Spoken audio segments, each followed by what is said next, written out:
dear friends. And yeah, my tea wasn't that weak. The camera was more overexposed. And that's my story, and I am sticking to it. Welcome to Inktober Day 19. And today we're going to talk about art and my other two favorite things, which are reading and drinking tea. So we've discussed the tea, and now we're going to go into reading. So today's piece was inspired by Sling. And I was looking at Sling and I'm like, oh, okay, I mean, I don't know. I mean, I kind of went straight to the idea of the Friends banana hammock.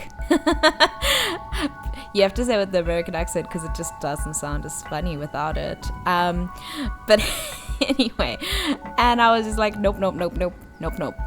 So I went online to look at some slings and I was like, okay, you know what, today you're just not going to get away with being clever. Like, you're just not going to clever your way out of this one. You're just going to have to go with it and you're just going to have to roll. So I went online and I went to Pinterest for some inspiration and found some stuff there from DeviantArt, because DeviantArt do amazing tutorials and they have amazing fantasy stuff. So I looked there and found some awesome character design things for fantasy weapons of slings. And I was like, okay, this is good. We're going to learn things today. I'm going to learn how to draw a rock, and it's going to be okay. And yeah, I got bored trying to draw a rock. And I honestly don't really know how my brain went from rock to this, but it did. Before I do that though, I just want to quickly say that I was really intimidated by today's piece. Like, I had a huge mental block about it because I knew that I was going to be trying to do something very, very difficult, which is try and make something look like it is emitting light. And that's really hard, and it's doubly hard with ink because ink doesn't have the same luminosity that watercolors does. So yeah, so if you do want to do this, the most important thing that I've seen that's common to all the pieces that I really like is that there's always high contrast. So always try and make sure that the darkest dark is on the outside, and then also the black, you also need to be aware of kind of what shade your black is. So is it a warm black or is it a cool black? And I felt like my black wasn't cool enough, so I actually added some blue in. And then after that, you have to have good paper and faith. some hardcore faith in yourself and the process. And basically it's just put down lift, and try and make the lightest area right around where you want your object to be.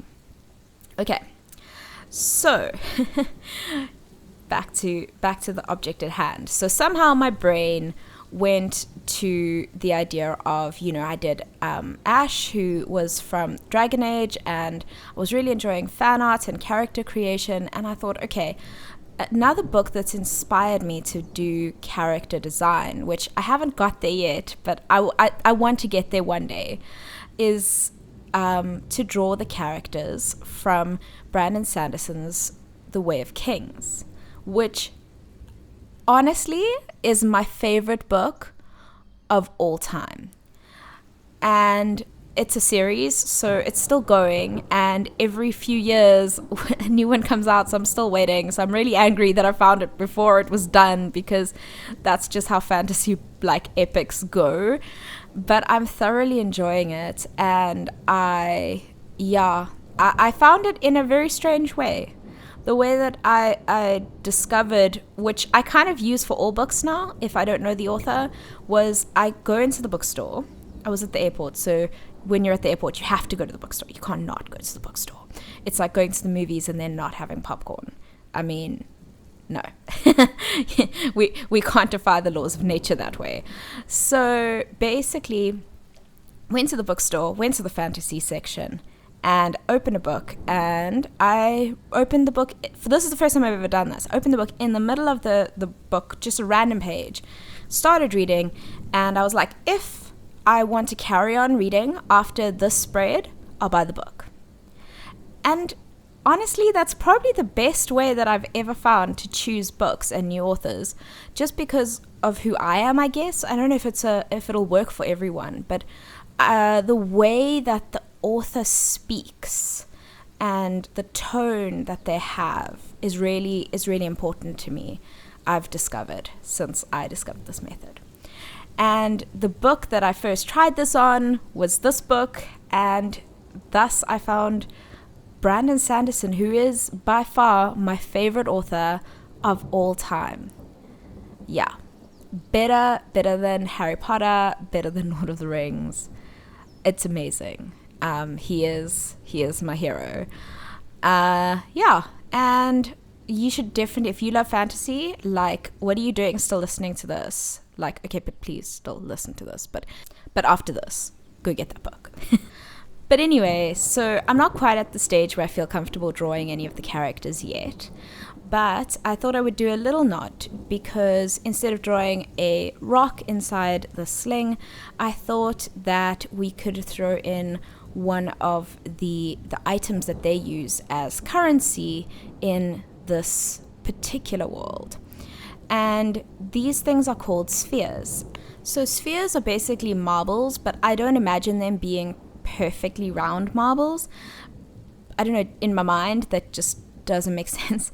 I feel like they would be imperfect because they have little shards of gemstones inside them, so sapphires, rubies, diamonds, and these are different values. And then there's also different denominations of spheres, so you'll have like ones that just have like a tiny chip of the gemstone inside it, and then ones that have huge chunks of the gemstone, which obviously become more valuable. And what's so lovely about this particular currency is that this universe has high storms, which are extremely vicious, and no one really understands what happens, but you basically leave your bag of spheres outside during the storm, and they become infused, and they emit light, and they get infused with magical light.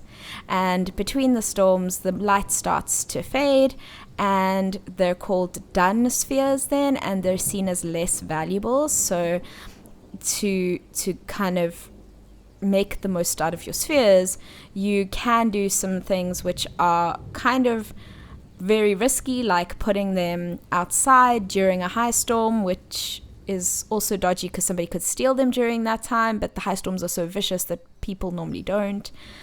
So there's just little things that his characters do, like would they put their spheres out in a storm or not, that just talks a lot about greed versus self-risk, and I don't know, it just builds a very three-dimensional world, so I highly recommend it.